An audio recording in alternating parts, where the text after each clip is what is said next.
My name is Daniel Welch, and this is The Beard and Lens. And my name is McKechney. I'm a mezzo soprano, and we are here to talk about young artist programs and how to manifest those experiences into actual career potential.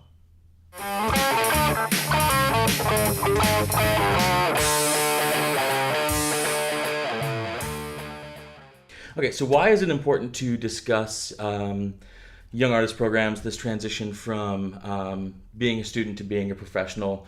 Why are we talking about that here today? Well, I thought that it was a really important topic to discuss because it's actually one that isn't taught much when you're in an undergraduate program or a master's program. It's kind of, you learn about these young artist programs through hearsay. Mm-hmm. You hear people having gone to one after graduating, and so I thought it would be good to kind of clarify what they are and all of the things that are mysterious about them, is kind of some information that you're not getting necessarily from the teachers who are teaching you how to sing and be an artist. Right. Yeah. I know that in my experience, both in undergrad actually and in grad school, I remember teachers or coaches saying, "Oh, this is a program you should do." Mm-hmm. I had no idea where it came from, what the program was, why it was there, or why these even existed, or how many of them were out there. It was just kind of a, you should do this thing because I know somebody who's teaching there kind of scenario. And that was it. That was all I ever got. Right. Well, and the whole business is changing at such a rapid pace. Absolutely. And many of the teachers who are teaching at different conservatories and universities may not have had the experience of going through these programs when they were beginning their careers. Mm-hmm. So it just may not be information that they're really close to. So they might recommend something if they have a connection. But the nature of the business nowadays is that is kind of a first big step in reaching what we all hope to achieve, which is making money as a singer. Yes, indeed. That is what we want, right? That is the end goal. Yeah. Have fun, make some money along the way. Absolutely. Yeah, exactly. So we know if you love singing, you're like, I think I want to be a singer. You apply to school to study singing. So you start off doing a bachelor's degree or Bachelor of Arts. And then oftentimes you'll then go on to do a master's degree program. In between, people often do pay-to-sings, summer programs where you might pay a tuition. And then somewhere along the line, applying for these young artist programs comes up. So the young artist programs actually are there to bridge the gap between our education and learning how to be a great singer and artist, and actually train you and introduce you to the actual operatic world. It's kind of it's the training wheels of the real world. Absolutely, yeah. That's a great way of putting it. We get to learn about the industry hands-on, but at the same time, expectations are you're still learning. Yeah. We're not going to overload you with stuff, and we're going to make it a teaching experience. Yeah. Okay. So when should a young singer start looking at gaps? Is there a time that's too early? Do you need to have a certain amount of preparedness? Or is this kind of something you can totally go into as a fledgling and kind of learn as you go? You know, it's such a good question, and one that actually has no clear-cut answer. And that's what's so difficult, but then also kind of easy about it. There are different levels of programs. There are some that are practically a professional gig, and there are some that are really training-based. There are people who start doing young artist programs, even high-level young artist programs like Santa Fe, when they are in undergrad or just coming out of undergrad. Mm-hmm. There's no reason to say, I'm too young to do this. Okay. Some of the greatest singers of the past started singing professionally when they were quite young. Yeah. So, I think that you can get going. You mentioned that talking to your trusted teacher, mm-hmm. your trusted coach. That's I think this is an industry where we have to choose the voices to listen to, mm-hmm. and lean on those specific individuals, and then kind of ignore a lot of what other people say. Especially if it's somebody who has some knowledge, direct knowledge of that. If your teacher either knows people who run programs or are involved, or they themselves are involved, or even if they're young enough to have been in the Young Artist Program circuit, so that they know what that experience is. But it's also a question to yourself: do you think that your presentation of a set of 3 to 5 arias is a thing that you could do confidently? Right. Another really great way to kind of assess your readiness for a certain program that you might be interested in or looking at is to YouTube stalk other singers. The singers that had done the program last year, the year before. Go and see what they're presenting, how they are as singers, and then look at your own videos of yourself. You all have iPhones or some smartphone. Videotape your own auditions. Well, a mock audition, so you know what you're presenting, and see if you're matching that level. You're the first person I've ever heard suggest that, and I think honestly, it's brilliant because the internet is a huge tool right now that we've never had before in this way.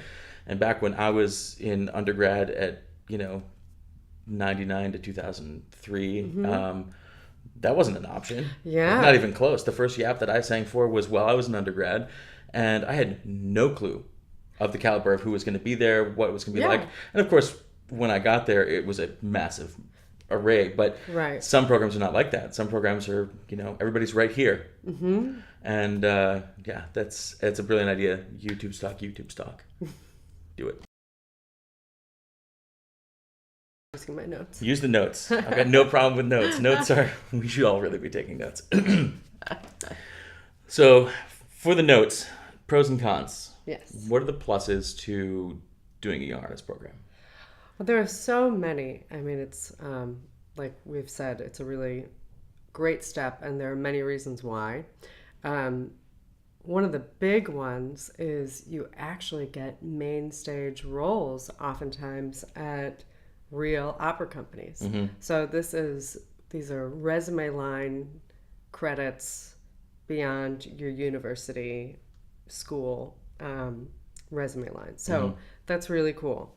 They're sometimes small, like you might be the messenger who has 5 words of Italian to sing on like one note. Like that might be your part, but whatever, Hey, it's a build part, that counts. Exactly. You probably get a bow. It's cool. Those are a big deal. Exposure because of that. You get people to see you. That's really exciting. Being paid. Oftentimes the Young Artist Programs do pay. The level that they pay can vary dramatically. Yeah. As do gigs. Yeah. As do gigs. So yeah. Exactly. But I know I did one that was a great program, and in terms of the experience and all the other benefits, it was fantastic. But I was paid $50 a week. Yeah. So you're oftentimes getting paid in experience, which is part of the training, which is great. But some Young Artist Programs will pay upwards of $500 or $600 a week. So it varies a lot depending on the company and many factors. Sometimes you even get health insurance. I've only seen this once, but that is a potential benefit. Are we allowed to talk about who that is? That was with Florida Grand Opera. Okay. Actually. And they received funding from a donor this was before Obamacare, and there was a young artist who had a health issue, and he didn't have insurance. And this donor had not realized that was the case for so many singers. that they would go without insurance because of their own financial situation. So, Been there. right? Yeah. I think so many people have, as they're pursuing this art form, have gone through these kinds of times. Absolutely. So that donor decided that he was going to find a way to help each of the young artists pay for their health care. That's awesome. It's amazing. So that was one instance. So it's out there. It is out there. It's kind of a unicorn, but I think that one thing that you really learn from young artist programs, especially those where you're singing in the chorus of an opera, oftentimes young artist programs will utilize the young artists as the chorus for the main stage operas. You learn vocal stamina. You kind of figure out how well your voice is working. If you can sing for 3 hours in a day, you also learn how to pace and learn how to be smart about it.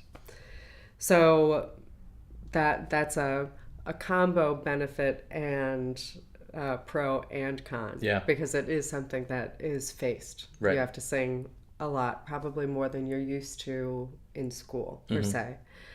Oftentimes there is the opportunity to sing for agents, which is one of the really exciting and crucial parts of these young artist programs, if that's available, because getting an agent is one way that you go from being a young artist to trying to attain actual professional engagements, lead roles and whatnot. And finally, and potentially the most important, are the connections that you can make. Absolutely. At these programs, because you're involved in working with these opera companies and often get to meet the people who are not just in charge of the Young Artist Program, but the general and artistic directors of these companies. And many young artists will be brought back for main stage roles in the future, maybe years down the line. But if you're able to be remembered fondly by that company, that can only help you in the future. Absolutely. And then you may have another different angle of this idea of keeping connections, is that the coach that is there, who's maybe your age, maybe younger, who's 22, and coaching the young artists, may end up being the artistic director of a company 10 years down the line. Absolutely. I'm singing a Pops concert with the Jacksonville Symphony this December, and the artistic director of the Jacksonville Symphony is a wonderful pianist and coach that I worked with at a young artist program that I did 10 years ago. And he remembered me and what I can do, and I didn't even audition for him, he just called me up. Fantastic. Yeah.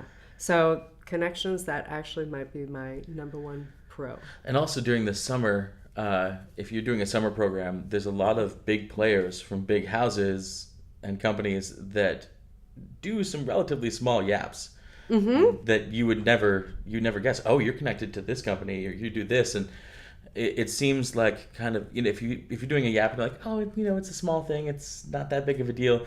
You still don't know who might be connected to whom elsewhere. Absolutely, and it can be, you can end up having some huge ways in. I know one singer who did a relatively small yap in Indiana, and she coaches regularly with Josh Green, who's one of the coaches at the Met right now. And he said, when you move to New York, we're working together. And that wasn't a connection that she ever foresaw. It just happened to take place. And, and now she automatically, when she moved to the city, automatically had to plug into the New York City opera community right there, just because of a pay to sing. Yeah. And even pay to sings, they will have those amazing connections. Likewise, I've got friends who are conductors who I met doing a pay to sing in Connecticut when I was 22, and those relationships are the things that careers can really be Absolutely. made Yeah. from